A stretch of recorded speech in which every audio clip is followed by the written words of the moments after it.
Welcome to Phobos and Deimos, the moons of Mars. We're very pleased to have Dr. Christopher Hurd with us today. My name is Ken Ramsley, and I'm here with Carly Peters. And we are today's moderators for today's class.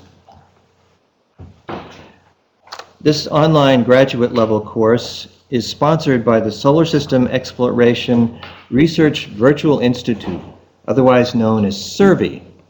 The Institute has a number of teams that are actively engaged in Phobos-Deimos systems exploration research. This particular SERVI class is co-sponsored by the University of Central Florida's Center for Lunar and Asteroid Surface Science, otherwise known as CLASS. Dan Britt is the principal investigator, and also by Brown University's SERVI Evolution and Environment of Exploration Destinations team, otherwise known as SEED. And Carly Peters is the principal investigator here. As in previous weeks, to help facilitate online interactions, we have a few ground rules. Because of the size of the audience, the online audio is limited to the speaker and moderators. Throughout the class, however, we encourage everyone with a comment or question to type this into the Adobe Connect chat window in the lower left-hand corner of your screen. Led by the moderators, we'll address these comments and questions during the 30-minute Q&A session that follows the 1-hour lecture. Lecture readings, class slides, speaker bios, and previously recorded lectures are available on the class website, and a direct link to the website can be found in the chat window. Last week, Dan Shears addressed the gravitational dynamics of Phobos and Deimos, and today's lecture will take us in the direction of the petrology and mineralogy of these moons based on meteorite analogues. Our speaker today is Dr. Christopher Hurd. Dr. Hurd's research expertise includes the mineralogy, petrology, geochemistry, and organic chemistry of meteorites with a focus on meteorites that are derived from Mars and primitive asteroids.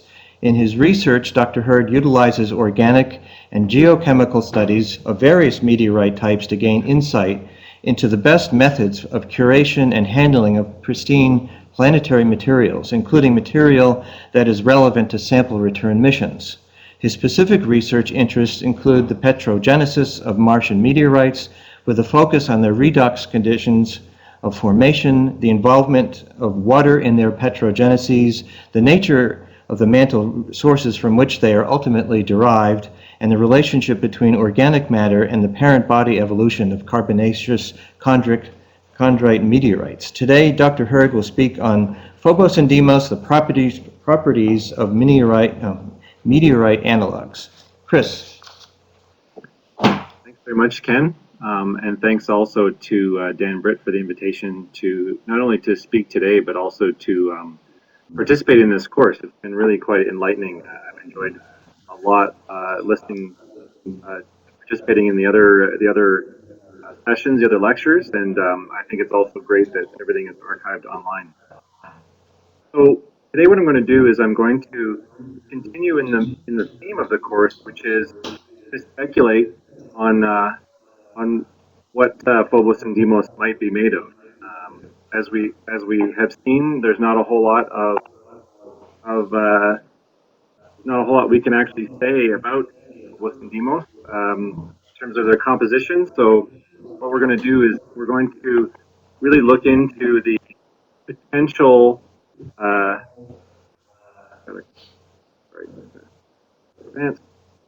the key questions specifically are what potential analogues that might exist among known meteorites for the materials that may be at the surface of Phobos and or Deimos.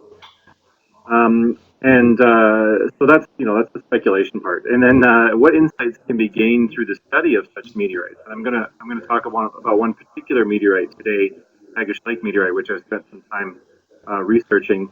And to give an example of the degree of geologic variation that we can have in a particular meteorite, and we'll circle back and say, well, something about what kind of variety there might be within Phobos and Deimos that may be hidden in among their dark spectra.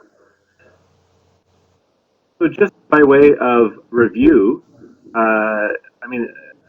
like others, I found it really interesting to listen to other talks, and I want to talk a little because part of the question here is in hunting for analogs, where do we go? And one place to go is the modeling. We saw from Joe Burns' lecture in October that this idea of capture, wholesale capture, is difficult at best. And we saw in the modeling as shown here, if the modeling showing high eccentricity in the past, which is what is required for capture of intact objects, then the orbits probably interlaced and mutual collisions would have occurred quickly. And the inference here is that moons, like we see today, would not actually survive that process. The other talk the following week was by Robin Canup, which I didn't catch live, but it was great to be able to catch up on that through the online video. And this one, in her talk, she said that formation from a debris disk around Mars is worth further study specifically because the alternatives, namely intact capture of asteroids or collisional co-accretion, that is from a large number of small bodies in some kind of population around early Mars, were neither probable nor likely. So the debris disk from a large impact, potentially the one that formed Borealis Basin in the northern hemisphere of Mars, are worth studying and worth modeling in more detail. Now, of course, what's interesting about this model is that there are implications to that in terms of the composition of Phobos and Deimos. And I want to raise a couple of points just from the basis of some of my knowledge about and my studies about meteorites from Mars. Martian meteorites, also known as SNC meteorites, are almost entirely mafic igneous rocks. And it's important to note that whether we're talking about trying to match up compositions through a future mission to Phobos or Deimos, or whether we're trying to match spectroscopy, it's important to note that the SNC meteorites have a fundamental shortcoming, which is that they're mafic igneous rocks and they're young. Shown here are crystallization ages, that is the igneous crystallization ages for these rocks on the basis of percentage of the population of known Martian meteorites, which currently numbers about 85. So the vast majority of them, as you can see, some 82%, are thought to be or directly measured to be in the age range of only 165 to 600 million years. And there's another subset that's around 1,300 million years, and then there's one or two others from each of these other ages that are older.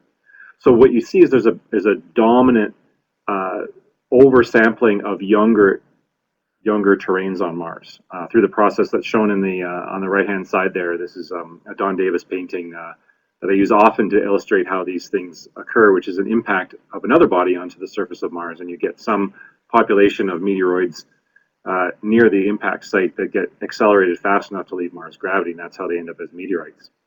But that process is an inherently violent process, and one in which only the most competent rocks will survive the process. And so there's an inherent sampling bias. And you can refer to this paper that Aaron Walton and I and others wrote, where we weren't definitely not the first to recognize there's the sampling bias. In that paper, we outline a number of reasons, arguments along those lines.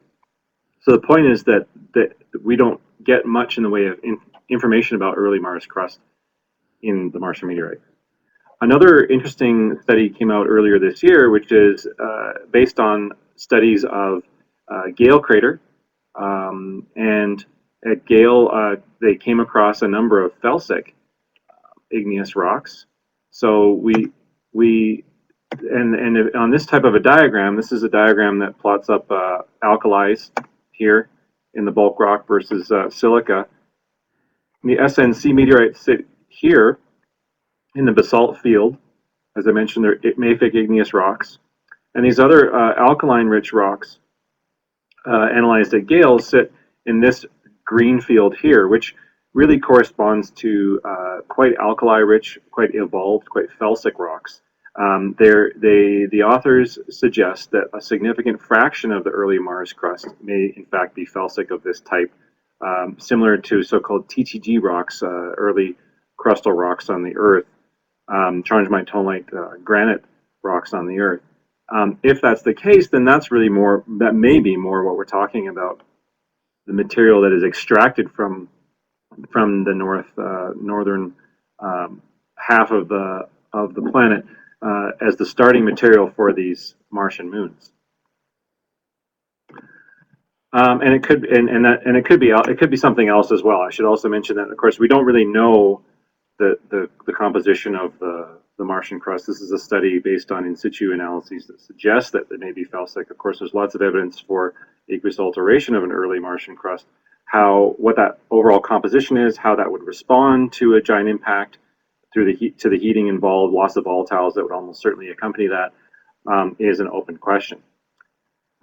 As we saw in Andy Rivkin's Canadian Thanksgiving talk, we saw that we can also use spectroscopy, and we can use that to hunt for analogs as well.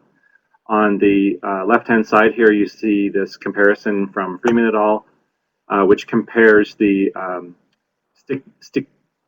should be crater Stickney ejecta to a couple of different types of carbonaceous chondrite meteorites, including Tagish Lake, which I'll talk about in this talk. And on the right-hand side, you see that that the match to the Phobos red and blue units is similar to D-type asteroids, really quite dark asteroids. Now, and really, that's the point. That's the take-home point: is that these are extremely dark objects. We don't see evidence for felsic materials, and Mars itself and the SNC meteorites are way too high albedo, in fact, to match any of these. So the closest matches are dark carbonaceous chondrite objects. And how we reconcile that with these types of models for how they form is I think one of the most fundamental questions that we have for the origin of Phobos and Deimos. If the material is indeed derived from the crust of Mars, then the material needs to be darkened somehow through some process, either that space weathering, nanophase iron formation as discussed by Andy Rivkin, or by some coating of darker material. Maybe it's carbonaceous material that's coating the surface, but it also raises the question of how deep is that coating if, in fact, something like Stickney on Phobos, shown here, excavates material that's equally as dark, if not darker. Okay, the other thing we can use is physical properties. So here, this is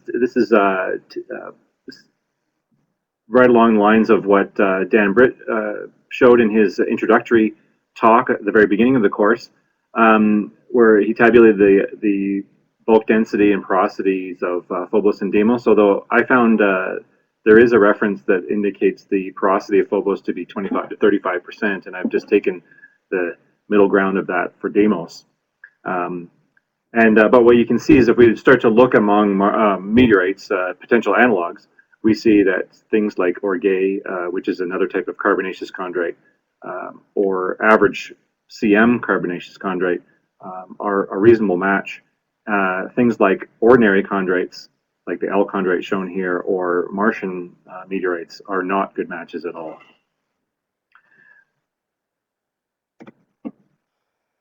So what I'm going to talk about today is Tagish Lake. Tagish Lake is a particular carbonaceous chondrite meteorite, and I'll tell you a little bit about its history.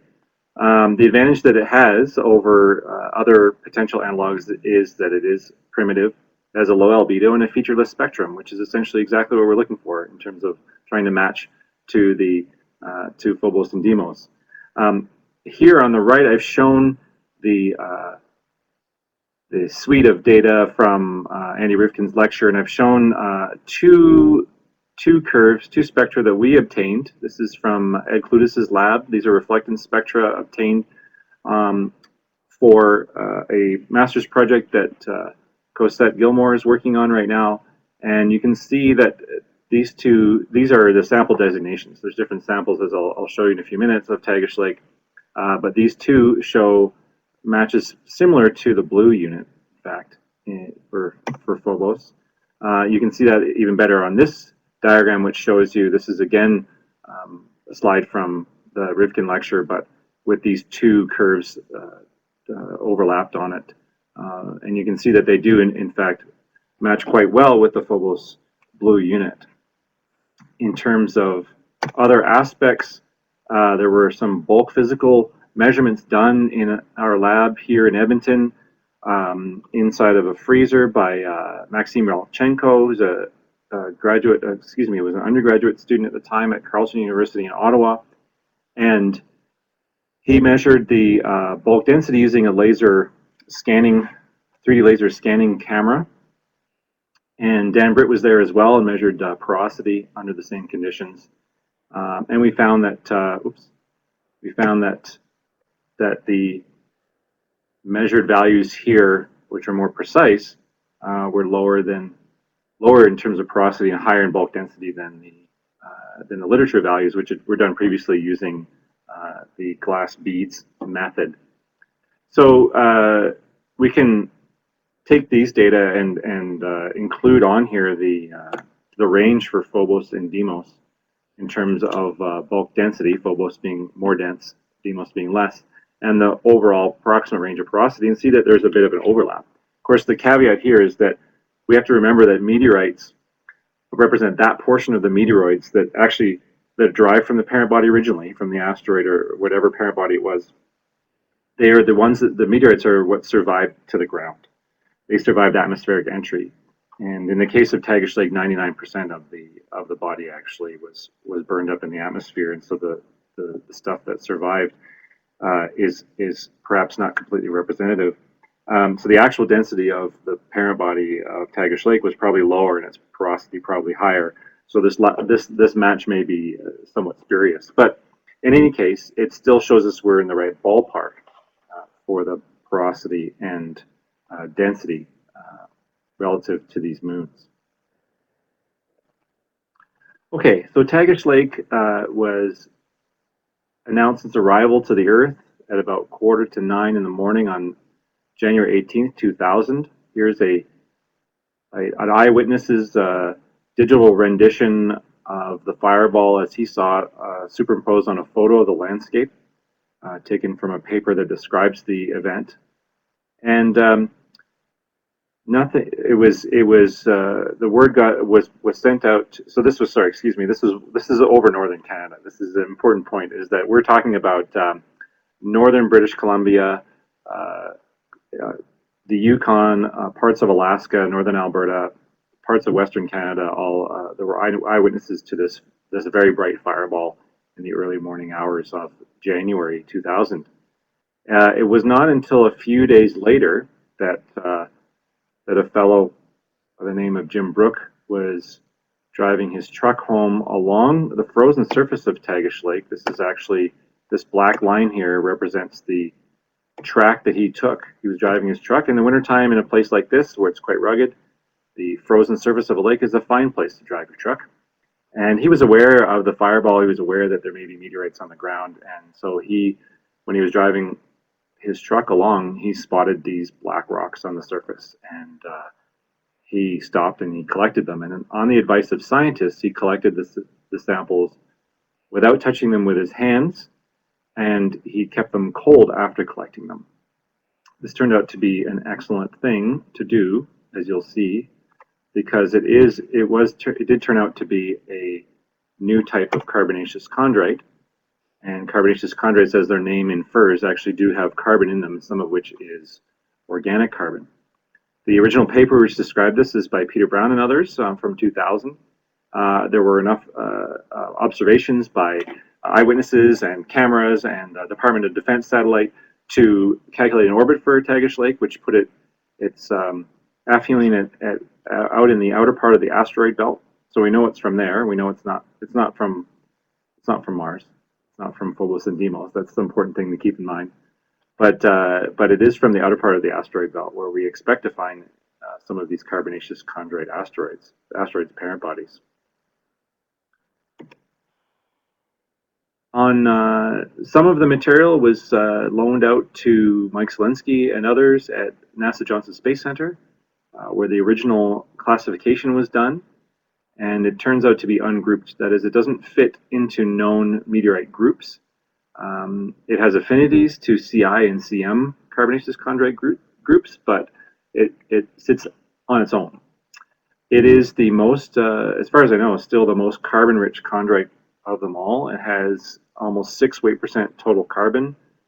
And here in Alberta, we think of that as a source rock. 3 weight% organic carbon.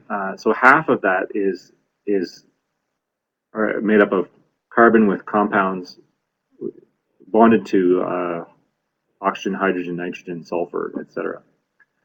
And there are at least 2 different lithologies that were originally recognized by Mike Zielinski and others. And the other important thing about this is it is a petrologic type 2. Now, what does that mean in terms of how we classify these things? Chondrite meteorites contain chondrules, which are thought to be droplets formed in the early solar system in space around the early active sun. And unmodified chondrite meteorites are classified as a type 3, increasing thermal metamorphism within their parent bodies, as shown schematically here, where we go from 3 through to 4, 5, and 6 as we go to the interior, where the heat is more readily captured, results in recrystallization of these chondrite meteorites and the texture being modified. Going the other direction, we go to increasing aqueous alteration as we go from 3 to 2 to 1.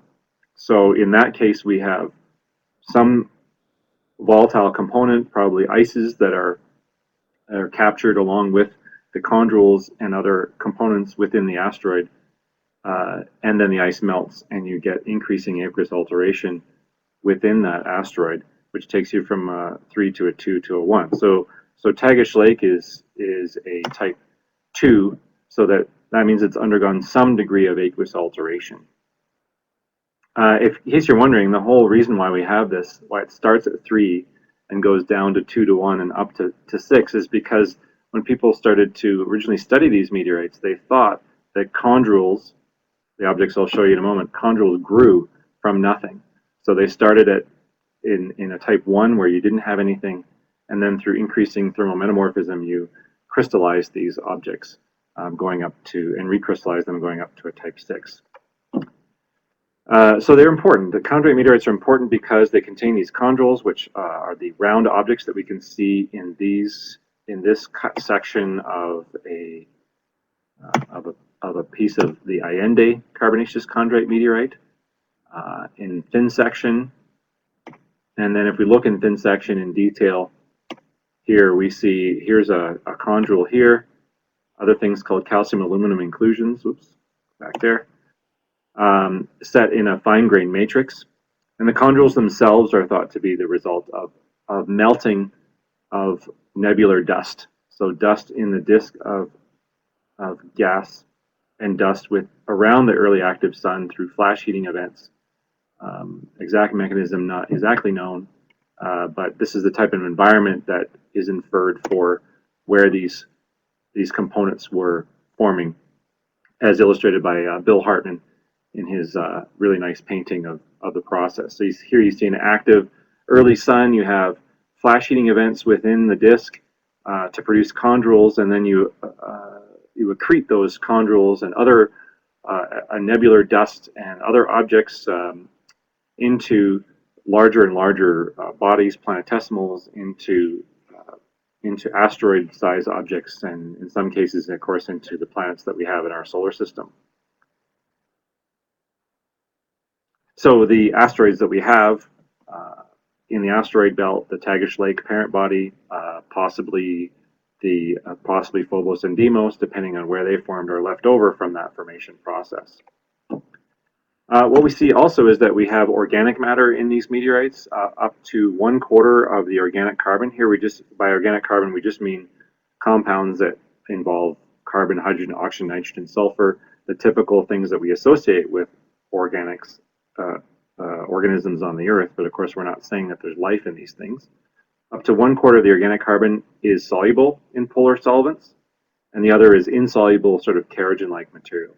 And what is interesting about that is that the kerogen-like material has affinities in its structure to the types of things that give the reddish glow, for example, on the right-hand side image here in the infrared component of this image, give the reddish glow to the star-forming region. So we don't know the exact relationship, but we know that there are interstellar components, organic matter components that are either dumped into or modified in the process of being captured into the nebular dust and then into these parent bodies. So there can be an organic story here as well, and that's definitely the case for the Tagish Lake meteorite. Some of the early work that was done on Tagish Lake included some fundamental discoveries in the organic matter, and I want to just highlight these for a moment, just to show you what can be done with the sample in hand. So here we have some images from a paper by Nakamura Messenger et al. In 2006, and what we see here are detailed studies of the kerogen-like material, what's called the insoluble organic matter, identified in situ using an ion probe, and showing that they have strongly different isotopic compositions relative to the surrounding material. So in the left-hand side here, you can see this is the isotopic composition. So this is the ratio of heavier isotope of nitrogen, 15 to 14, and on the right-hand side, it's deuterium to hydrogen. So these are isotopes of nitrogen and hydrogen respectively, and in these areas within the meteorite, we see these globules, these sort of 500 nanometer scale, that's half a micron scale globules that are enriched in the heavy elements. And it's not exact, it's still debated as to how these things form, but one idea is that they formed either in the outer reaches of the solar nebula or even in interstellar space, and were incorporated into, under very cold conditions, where you get the kind of fractionation, the kind of difference between the heavy and light isotopes that you need to produce this signature. And then they were subsequently incorporated into the Tagish Lake meteorite. The reason why these were able to be identified as being actually indigenous to the meteorite and not contaminants is in strong part because of the way that these meteorites were collected, as in not being contaminated or modified and kept frozen since they fell. Well, coming back to these specimens, there were approximately 2 pounds worth, shall we say, of meteorites that were collected, about 4 dozen specimens that were collected in those few days after the fall of the meteorite by Mr. Brook. What happened after that is it snowed. It snowed on top of the lake and covered over everything else. And the only other material that's been collected, there was a few pieces collected on the shore, but they were small pieces, and there are larger pieces that have been collected from within the lake ice itself that were collected in April of 2000 by a team of researchers from University of Calgary, University of Western Ontario, and elsewhere. And they had to cut chunks of ice out of the lake that contained the meteorites, because by then you'd had several months of freeze thaw, and the rocks had melted their way into the lake ice. So those have been exposed to liquid water, and the ones that were collected a few days after the fall, before it snowed, have minimal contamination and been kept frozen ever since. In 2006, there was an opportunity to purchase these meteorites from the finder, and I led the consortium of Canadian institutions to do that. And we now have we acquired some 650 grams of the material, and it's kept here in cold storage at the University of Alberta. And another 200 grams is kept at the Royal Ontario Museum in Toronto, who we partnered with for this acquisition. Of course, when we acquire a suite of specimens like this, you need to start documenting them and see what you have. And one of the first things that we did was to document and look at them and treat them as the rocks that they are, to see if there are any differences from one part of the sample suite to the other. And so we started to notice that, well, we started with a sample that was disaggregated and had been stored in a Ziploc bag, as shown here. And because it was easiest to start putting organic solvents on it, to start looking for things like how contaminated they are, that sort of thing. But then we started to notice that other fragments, as shown here, some of them are really dark and dusty, very, very fine-grained, extremely friable. Others were sort of more compact and coherent, with the lighter colored class within them, which turned out to be chondrules, and others are kind of in between. So going from one type of sample to the other is shown here. Each of these, by the way, is about 5 to 7 grams a piece. So there was enough variation within the sample suite to make us wonder, okay, well, does that represent differences in lithology, that is, differences in rock type, differences in some parent body process or other process for that matter. And we studied this in detail, and it turns out that the minerals contained within them are very similar, but they have differences in texture and mineral modes. In terms of, so mineral modes meaning the relative ratio of different minerals that are present in terms of their bulk. And the texture, however, shows that they are, some of them have better preserved chondrules, others have chondrules that are more altered. And we could start to put them in some kind of order, and we could use some indications of aqueous alteration and say that they increase in the order shown. And these are, again, these specimen designation numbers, 5B11, H11I. It doesn't really matter what those names are, but the point is that we could put them in some kind of an order going in increasing aqueous alteration. You can see that these are some whole thin section maps. There's a bit of a gap in the middle there, but for this one, you see there's a fair number of these chondrules that are typical. Some of them have rims around them. Others lack those rims. Some of them are larger, some of them are smaller, some of them are irregular. Set in a fine-grained matrix. Sometimes you have individual grains of olivine, for example. It's called refractory forsterite. And as you go to more altered, they tend to have, these are approximately the same scale, they tend to have, still have chondrules, although chondrules are a bit smaller. And as you go to even more altered, then you have indications of this alteration, reduction in porosity actually, and then fragments, more lithologic fragments. So as shown here by the arrow, for example. And you can really see that it's typical of a breccia. So it's a breccia, in other words, it's got multiple types of materials that are all included into one rock. And then in terms of the bulk chemistry, the modal mineralogy, this is taken, again, taken this from Dan Britt's introductory lecture, which showed that you can have this range of phyllosilicates and volume percent on the y-axis versus olivine and pyroxene, which are representative of more of the chondrules, and going across different types of meteorites. And you can see in the blue circle there on his original slide, that's some early work done on Tagish Lake. And then these other specimens that I've been talking about have quite a range. And again, this is reflective of, we think, of parent body alteration, degree of alteration.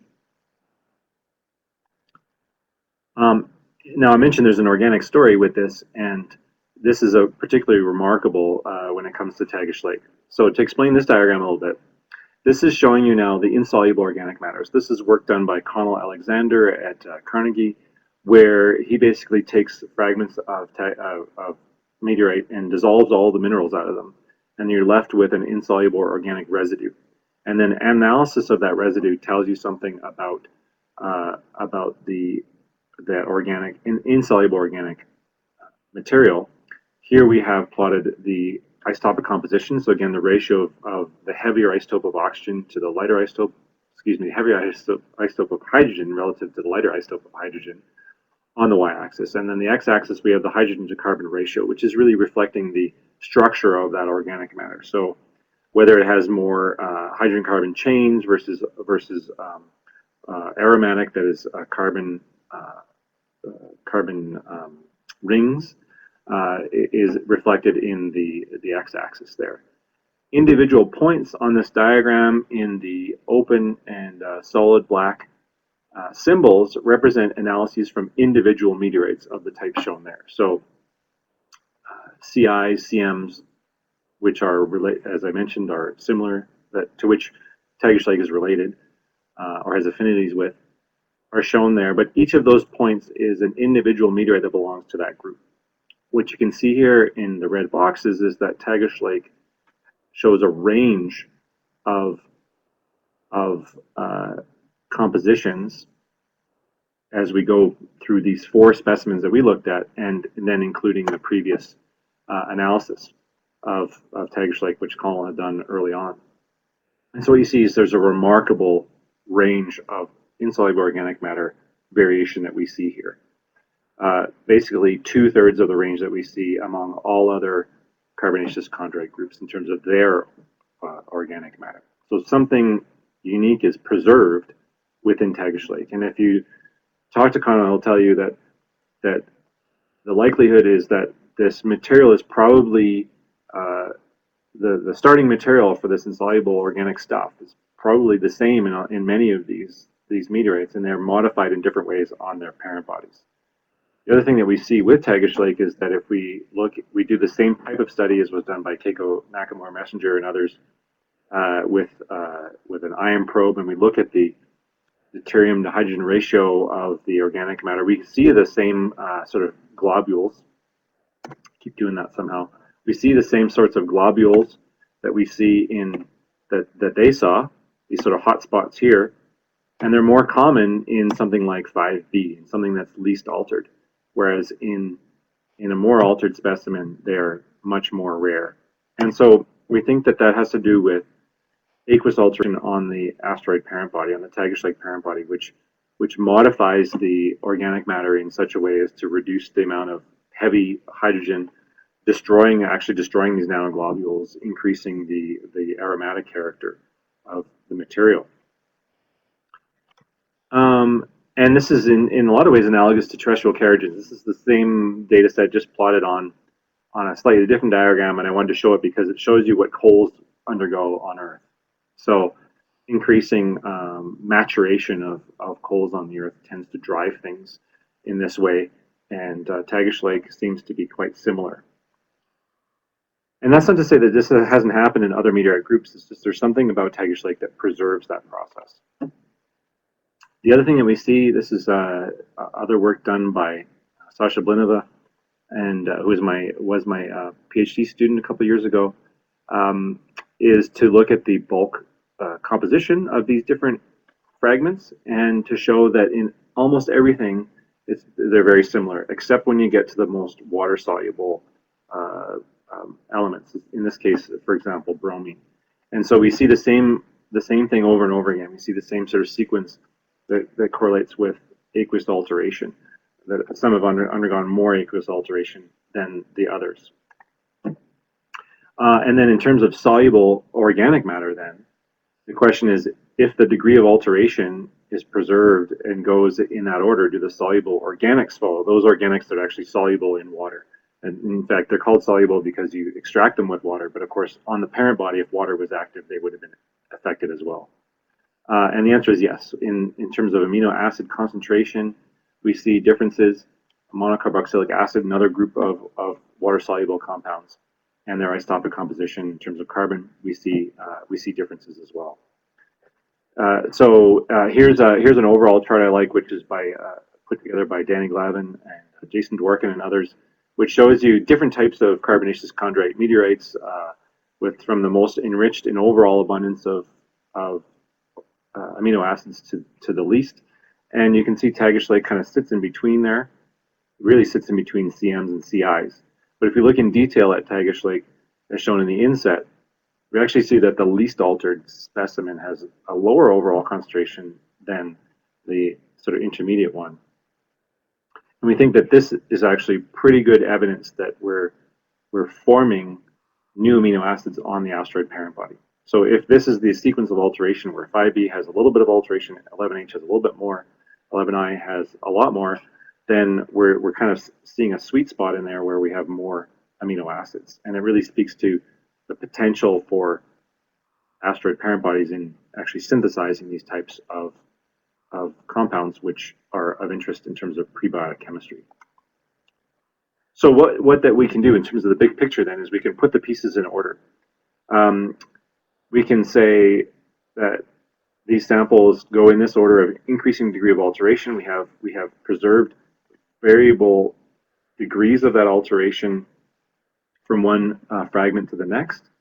And in the least altered one, it still has undergone some degree of alteration by water percolating through it, but you've preserved these nanoglobules and the deuterium-rich insoluble organic matter. You have some monocarboxylic acids, you have some amino acids, but then as you go to the intermediate kind of altered specimen, there's evidence of modification of those the insoluble organic matter. There is evidence of modification of the other types of molecules as well, and potentially, we think, secondary amino acid production. So evidence of actually taking whatever starting materials there were in the asteroid along with your ices that melt to form the water and making new amino acids on the parent body. But then by the time you get to, say, 11I, which has undergone a lot more aqueous alteration, you've further modified the insoluble organic matter, but you pretty much lost the other water-soluble components. They're water-soluble, so they're going to disappear given enough flushing through of water. So there's kind of a Goldilocks, not too hot, not too cold, not too water-rich, not too water-poor, in which you get an enrichment of amino acids. Excuse me, not only amino acids, but other types of organic matter. Okay, and all of this allows us to get some insights into essentially the hydrogeology of the asteroid. So an idea by Ed Young and others was you set up convection currents, you have multiple pass flow, you have metasomatism during this alteration, you have water percolating in these convective cells that then goes past the materials multiple times. The only problem with that is that if we have that type of a setup and it's fairly vigorous convection, then we expect there to be pretty much homogeneity in terms of the level of aqueous alteration, and think of it as the effective or the net water-rock ratio during alteration is going to be the same or similar throughout the whole parent body. And so this might be the case for other types of carbonaceous chondrites. Might be the case. For Tagish Lake, it requires another sketch, which I've drawn here. And so what you see here is, there was a little bit more color in the one that I made. Maybe that didn't come through. But anyway, what you see on the left is that maybe, and this is based on some conversations I've had with colleagues about how to explain what we see on the Tagish Lake parent asteroid in terms of the suite of samples, is maybe you have a conduit of water flowing from the interior of the asteroid parent body. So you have more heat retained in the interior, you melt the ices that were accreted along with everything else. And that water finds its way out through a fracture to space. And the jetting here is speculative, of course, but if you have a low gravity parent body, then you could be losing that water out into space. But the point is that you get some percolation potentially, especially given higher porosity permeability. You might get some percolation of that water outwards from the fracture, and so that water to rock ratio is going to be highest right adjacent to the fracture, and it's going to be lower as you go further and further away.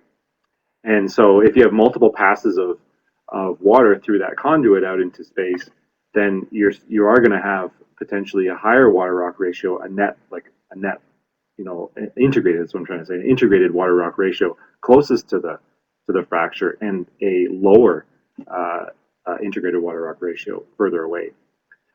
Recognizing also that Tagish Lake, really, the meteoroid that was derived from the parent asteroid, is a chunk of regolith breccia, almost certainly, based on what we see in detail. So that means that the regolith breccia contains chunks of stuff that has undergone a higher water rock ratio, more modification, and other stuff that's undergone less modification. And so that's what that's trying to show in the diagram on the right. You have class of one type of material in the matrix of other bits of material, and that ends up being what you ultimately derive from the asteroid and then send hurtling toward the Earth. So what are the implications that we can get from a specimen like this or from a meteorite like this? So one of the things that I want to sort of a pro and a con for Tagish Lake is the fact that it shows significant variations in terms of lithological variations, but in all of this we can explain it using the same sort of starting materials undergoing different degrees of aqueous alteration. So there's a genetic linkage between all the samples in the suite. It's not a polymicted breccia, it's a genomic breccia. That is, polymicted breccias are where you can, and we've seen this in other meteorites, you have bits and pieces of other types of of meteorites all contained within one rock that comes from a given asteroid parent body. So that asteroid parent body must have had some degree of exchange with other asteroid parent bodies during its history. Here, we think that we just have one set of starting components that have and then we have that whatever that scenario is, whatever cartoon you want to draw, you have a range of aqueous alteration degrees that are preserved in there. And so that's unique to Tagish Lake as far as I know. But and so that means the con is that how far can you apply this to other parent bodies. But the pro is that you actually are capturing this range of degrees of variation, and that there's a genetic linkage among them. And then for our purposes, then it says, well, perhaps that there are two things. One is that you can have a significant amount of variation from within one given parent body through this process. And the other thing to realize is that, I mean, this might help us explain the red versus blue units on Phobos, but ultimately, I think the important thing to note is that in these specimens of Tagish Lake, whose reflectance spectra are like the blue unit, where we really have, it's a featureless kind of spectrum, there's a heck of a lot going on. There's a lot of phyllosilicates in there, and a lot of there's a lot of organic matter, and all of that is hidden spectroscopically. It's hidden within within these samples, which have low albedo and featureless spectrum. So then the implication for implications then for Phobos and Deimos is that the geology is almost certainly more complex. It always is, right? Relative to what we think it could be. And to quote Andy Ripkin's Canadian Thanksgiving talk, we may very well have tapped out our orbital or flyby spectroscopic techniques. And really what we need is something that is landed in situ, or even better yet, sample return, in order to really understand the variety of geology that may be preserved within these enigmatic bodies. And that's all I have to say for now. Happy to take questions.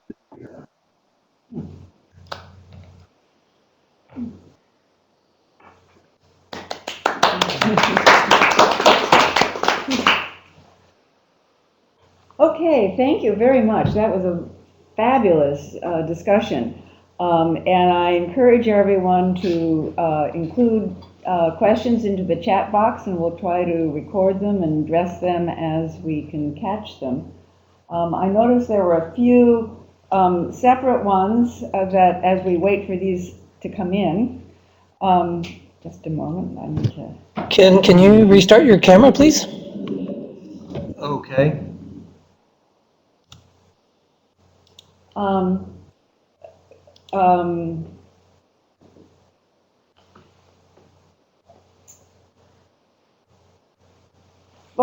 Concerning the aqueous alteration variations, and you had a cartoon on this, can you say anything about the scale over which the alteration occurs in terms of the meteorite parent body? Yes, we can, because really those specimens that I showed you that we investigated and through which we infer these types of different degrees of alteration are centimeter scale. I mentioned the specimens we first started looking at are kind of 5 to 7 grams each. They're probably about 2 by 3 centimeter type specimens. We have larger specimens as well, where we see a fractured surface and we can see that they look to be homogeneous throughout, but they're kind of maximum 6 centimeters, a couple inches across. So really, that's the scale that we're talking about here. We don't know to what extent a more altered portion of the parent body was altered, so we don't know whether that's larger scale, but at least in terms of our sampling scale, is on the scale of centimeters. Okay. Can you say anything about the age of the alteration and or the age of the brecciation? So for the alteration, it's there is some work that has been done on that, a little bit on that, using the manganese chromium short-lived radiochronometer, radionuclide chronometer, which shows that the alteration took place. This is based on the formation of carbonate minerals within the meteorite. I believe the estimates were somewhere around 10 to 15 million years after the start of the solar system, or after the oldest material in the solar system. So we're talking, it's similar to other ages that have been obtained for things like CIs and CMs in particular, which are within the first sort of 20 million years of solar system history. In terms of the brecciation, that could have been much later. We don't know for sure. It's a difficult thing to figure out, actually. And yeah, I don't know if anybody has really looked into that in detail for this particular meteorite. Okay, thank you. Let's see, we have a question from Stephanie Gibson on if Phobos and Deimos are posited to form from the same debris disk, wouldn't we expect the two moons to have the same meteorite spectral analogues? Could they be composed of different mixes of Tagish Lake meteorite analogues to account for the reddening? Space weathering alone sufficient mechanism to account for the reddening of Deimos and areas other than Stickney crater on Phobos. So the issue is concerning the two moons of Mars. Yeah, I think that's a good question. Yeah, they form from the same debris disk. Yeah, they probably would, and certainly in that scenario, yes, they would. The issue is so there's a couple possibilities, right? So you started with the same debris disk, you formed the two moons. They've undergone some kind of darkening process. Whether they were, I mean, I think we can agree that if there was a debris disk, it would be quite difficult to maintain a hydrated, phyllosilicate-rich composition. And so the dark features that we see, the low albedo, I should say, and the relatively flat featureless spectra that we see, would, in that scenario, more likely be related to, as I said at the beginning, either a darkening process or a coating by some carbonaceous material. So if it's a darkening process to start with the same type of material in the first place, then in that case, you're talking about something that's probably quite different from Tagish Lake, because Tagish Lake really does reflect a very primitive composition that has been altered over, like I mentioned, by aqueous alteration early in solar system history. In terms of different mixes, we haven't played around with that. We haven't got all of the reflectance spectra for these different pathologies yet, but that's something that we're doing. We're quite interested in that to see what kind of variation we do see among the different lithologies, to see what range we see. Are they all like the Phobos blue unit? Are they all that featureless, or do some of them look more like the Phobos red unit, for example? And that may give us insights into whether we could have different mixtures of those types of analog materials potentially for explaining what we see on Phobos. Yeah, it sounds like you addressed a second question concerning the parent body and whether the origin comes from a single parent body or because of the brecciated regolith would be caused by a collisional process creating a mixed regolith from multiple objects. Do you have any sense of whether this is one body or a mixture of more than one parent body? Well, I mean, everything that we've seen indicates that it's one parent body, as I mentioned, from the same sorts of starting materials that have been altered to different degrees and then mixed up again, physically mixed together in a breccia. Having said that, there are some clasts that were studied by Mike Zielinski and others early on that we haven't come across. There are some other lithologies that other people have studied. Matazawa and others have studied. and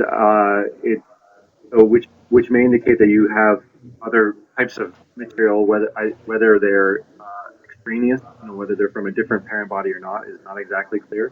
But there's some indications of that. So you may have had other material dumped into the regolith of the Tagish Lake parent body.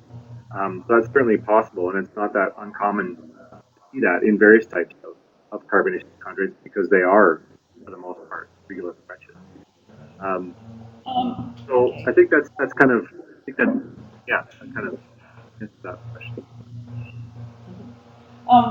There was a question on the hydration state of Tagish Lake, and in particular on Phobos and Deimos. The spectra that Andy showed early suggested that there's very little, perhaps a small amount, but very small amount of hydration based on the 3 micron feature.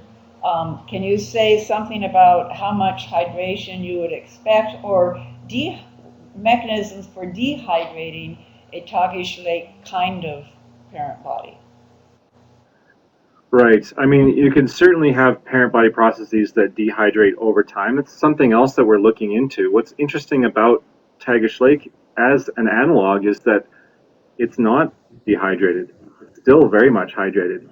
And in fact, we see similar bulk content of water in all of these different fragments, on the order of what is it, 20 plus weight percent. So so really, that was kind of my point at the end, is that even this type of, because it's so dark and so featureless spectroscopically, does not necessarily mean that it's not hydrated. This is very hydrated material. So on the one hand, you have the case where, what I'm saying is you don't need to dehydrate in order to explain spectrum. And I should also point out that, I mean, Carly, you're the one who is speak to this more than I can. I'm not a spectroscopy expert, but Tagish Lake is really dark and difficult to take photos of, especially on reflective foil like we were trying to do. But it's really not because of carbon. It's because of things like sulfides and magnetite that are present in there in very, very fine grains, very, very small grain size, distributed all throughout. So there's a overall darkening effect that I think really masks a lot of important information in something like Tagish Lake. Mm-hmm. Well, we'll talk more about space weathering next week, but there's a couple more questions specifically for you. Let's see. Del Mari asks, from working with these analogs, what sort of instrumentation would you want to see on a Phobos Deimos lander to learn more about their composition? Well, something that can preserve the texture while getting compositional information, mineralogical information, would be ideal. And I was part of one of the proposals, one of the 3 Phobos Deimos proposals that were not selected in the last discovery round.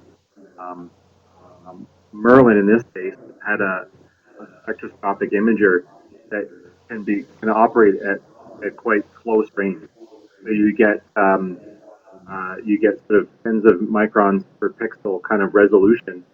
So you can land in a lander and then you can look at the material up close, but you can actually get spectra, which would be very nice to be able to do to relate it to the remotely sensed spectra. But you can also analyze and see individual mineral grains. And the texture is so important. I think I've gotten that across in my talk. The texture is so important for understanding the geologic processes that happen on these types of parent bodies. So that type of thing where you can get an idea of the texture in situ is really critical for understanding the geology of these bodies. Let's see, we have another question, although I'm not sure you will, well, let you have a stab at it. We have a question about the arguments against capture for Phobos and Deimos would have high eccentricities and would destroy each other in a short matter of time. However, the idea was brought up in a previous talk. Perhaps Phobos and Deimos could have formed from the resulting debris disk. Could objects with the spectra that we see and the characteristics that you describe form in this manner? I agree. I think that's certainly a possibility, and that's. I should point out that that idea is a little bit different from what both Joe Burns and Robin Canup were discussing, where especially Robin Canup was talking about a debris disk that forms as either as a debris disk that forms as a result of an impact on Mars. That is a high energy type of event that produces well, I guess a disk, a high temperature disk, which then cools and then coalesces to form the moon. The idea that you could have a number of objects that are coming in from high eccentricities, a large population of objects coming in from outside, say from the outer part of the disk, from objects that are formed uh, in situ, say the outer part of the asteroid belt, for example. Uh, it, I'm not a dynamicist, so I don't know how that would happen. But if you could do that and bring a number of them in, and then they collided, either to form a debris disk, which then reaccretes to form these moons, or you have a number of them that collide, and the two that are left over are Phobos and Deimos. I think that's worth looking at. I don't know what the dynamicists have to say about that, but I think that's worth looking at because it allows you to have parent bodies that are starting materials that are carbonaceous in nature, so matched, relatively speaking, matched in spectroscopy, but that don't go through significant heating events, that don't go through essentially melting and volatilization, heating, that type of thing that the other models, the other debris disk models do.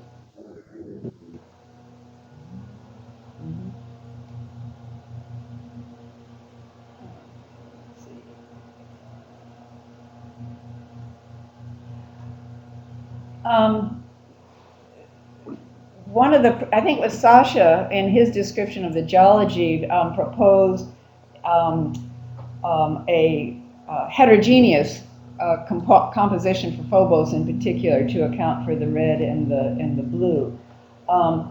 Based on the meteorite experience you had with things like Tagish Lake, can you see multiple components on that kind of scale, which would be tens of, at least a few kilometers, being that significantly different? Um, yeah, I think. Well, that's a good question. I think that's possible. I think it's possible in a rubble pile model. What I don't know is, I've sort of shown how the spectra for Tagish Lake match more the blue unit. I don't know, we don't really have an analog for the red unit. I guess is what I'm trying to say. So, and we really haven't investigated enough to find out if such an analog exists within the Tagish Lake estimates. But having said that, if you consider that these could be similar types of materials, i.e., carbonation type materials, you could certainly have that kind of variation on a large scale. Whether they are from the same parent body still, I'm not sure. So, and then maybe that really does reflect mixing of at least two different parent bodies to give you the material that forms the rubble. We have a sample question. If and when we get return samples from Phobos and Deimos, how easy will it be to link them to meteorites in our collection? Specifically, keeping in mind some of the discussion concerning the Vesta and the HED meteorites and the difficulty originally of getting meteorites from Vesta. Right. What do you mean early debates? I think that isn't that still going on? That's an excellent question. I think that how easy will it be to link? We're going to need to do the types of work that we do in standard meteorite classification. Not to belittle the type of analyses that we would do, but the fundamental things are understanding how they compare, and there are going to be certain things that are really important, such as oxidized topic composition, which we know bulk oxygen isotopic composition can help to link um, it can help to distinguish different asteroid parent bodies from each other, different parent bodies in general, because it includes things like the moon and Mars, and Vesta for that matter. So understanding whether the oxygen isotopic composition of these materials is similar to certain types of chondrite meteorites, comparing it to the Martian meteorites to see whether there are any similarities there. Um, that would allow us to test that idea of whether there's any rejecta from Mars that are sitting at the surface, for example, or also to test whether there's any materials within Phobos or Deimos that are derived from, say, the early Martian crust or any Martian material for that matter. So those are going to be fundamental things that we already have a context for. We already have a framework for because of the studies of meteorites, trying to link them to their asteroid parent bodies and distinguish different asteroid parent bodies, different parent bodies in general.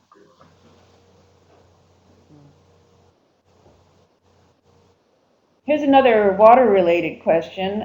Could the varying water-to-rock ratios occurring within aqueously altered meteorites have resulted simply from varying the porosity within the asteroid?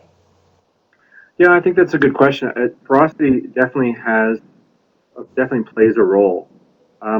What is interesting is that in the study that we did, the Blinova et al.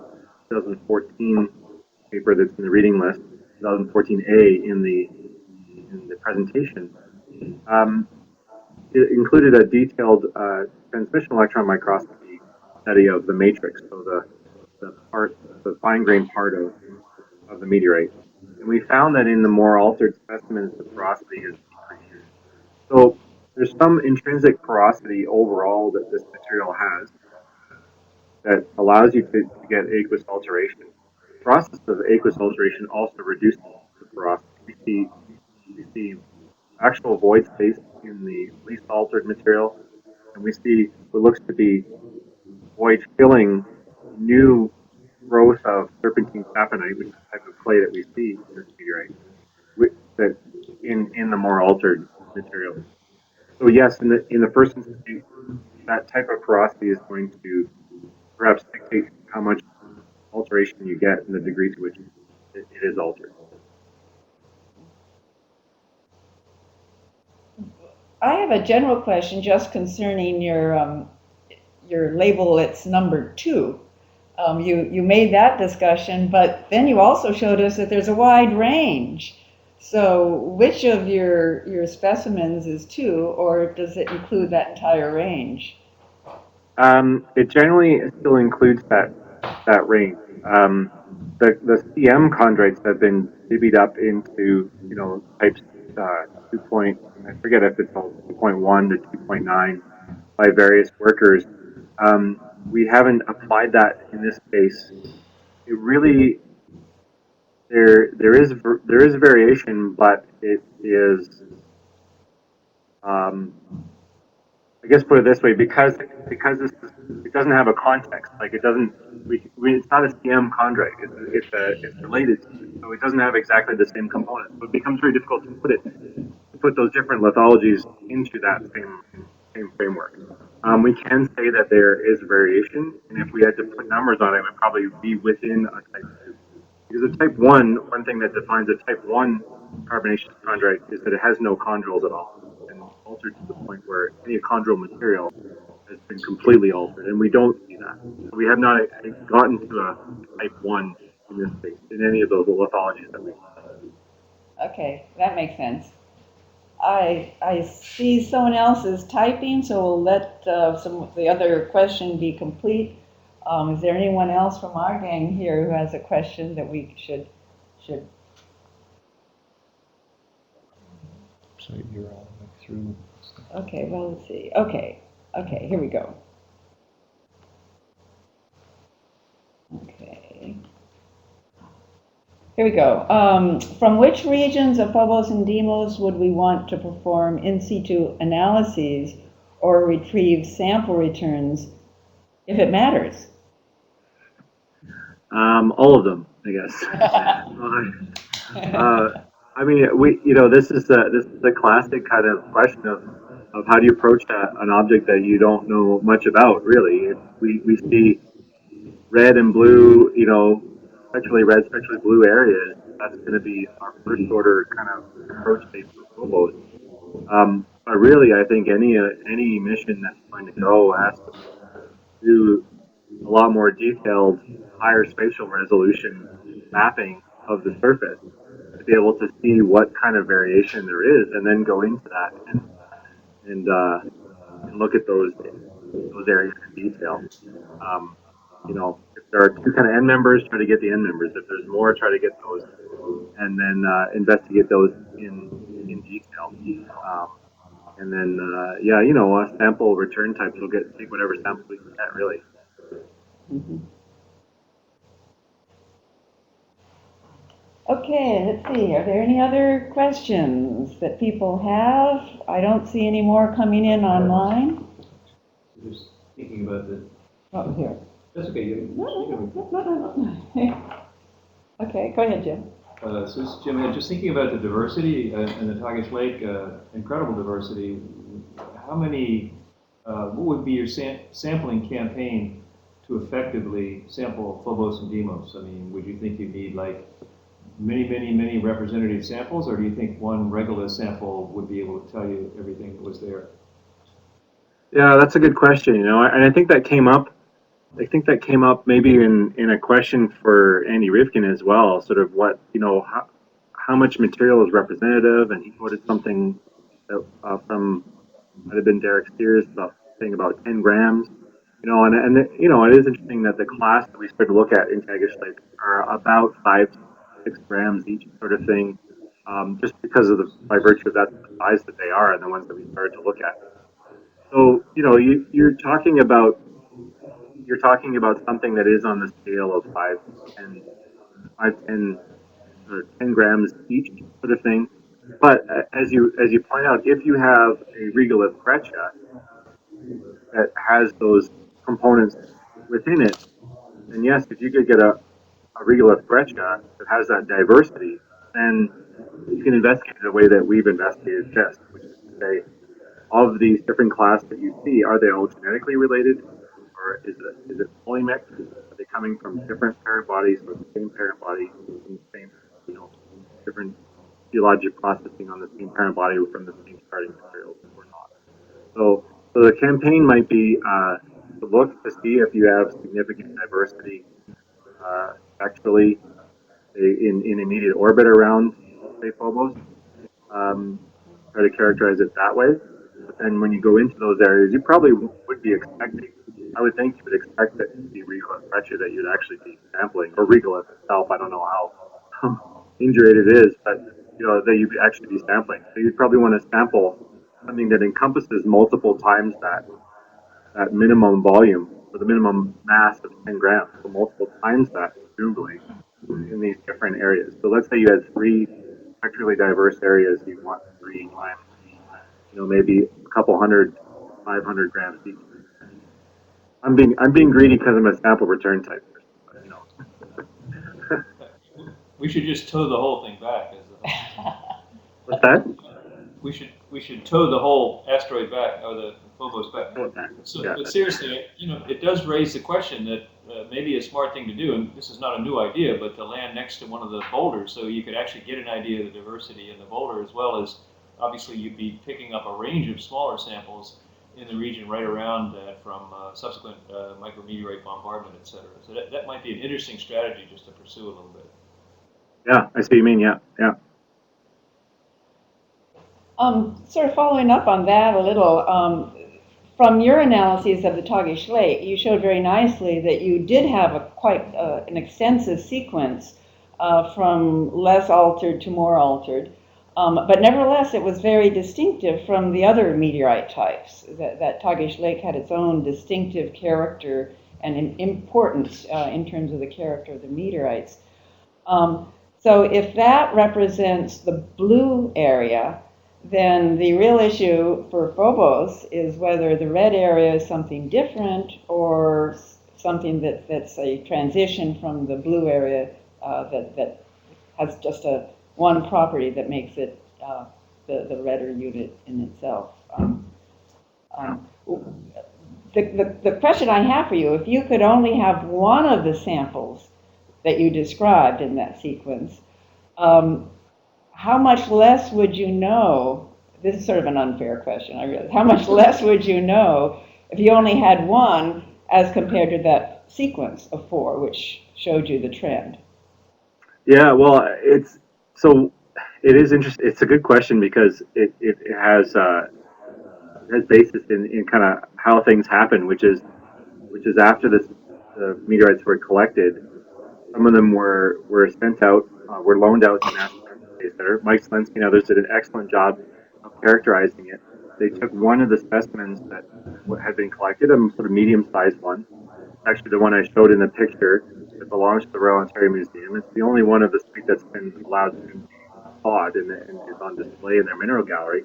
But the point is that they did all the initial work, almost all the initial work was done on that particular specimen. So 2 different lithologies, one more rich in carbonates and one poorer in carbonates.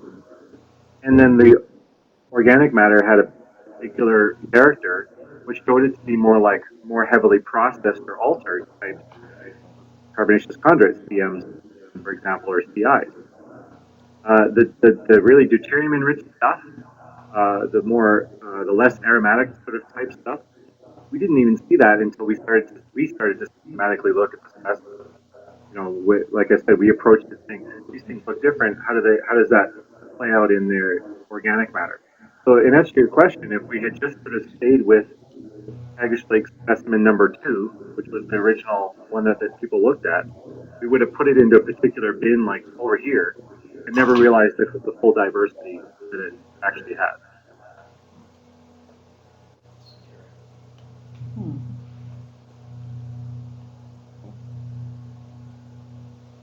Okay. I'm losing. Oops, where am I? Oh, well, okay. Okay. Well, I don't think we have any additional questions. Anyone else have last? We've got a few minutes left, but if there's no further questions, I really want to thank you, Chris, for a really wonderful discussion of both the meteorite characteristics and some of the things we need to be thinking about in terms of understanding the character and origin of Phobos. So next week we have a double header coming on. We'll have myself talking about space weathering and Mihai Harani talking about the dust in the Phobos and Deimos environment. So it will be the same place, the same time. So I encourage everyone to come back next Monday, and we'll continue this discussion with more questions and hopefully maybe a few more answers. We'll see. Thank you again.